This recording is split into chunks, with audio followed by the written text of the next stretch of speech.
How to use Fiebings Resolene Top Finish.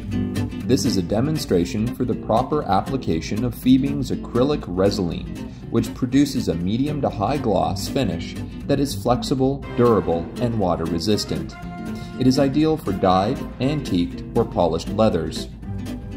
For this demo, we used a geometric stamped bag part that was treated with Fiebings highlighter finish.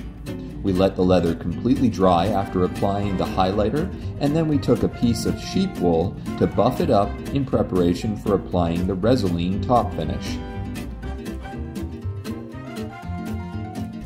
To transfer the Resolene from its bottle to the leather, you can use a lightly damp sponge or piece of clean, dry sheep wool. Apply one coat of the Resolene liberally to the leather in a circular and back and forth motion to ensure it is evenly spread over the entire surface and fills into all the indented areas of the leather. Remove excess finish by continuing to rub the surface with the chosen applicator. The Resolene will dry quickly, so you must work quickly. Once you see an even coat over this surface, you can then set the leather in a clean, dry place to dry. Drying time depends on your unique environment. You can speed up the drying process by using a hairdryer on medium temperature if you wish, or you can leave it overnight to ensure it is completely dry.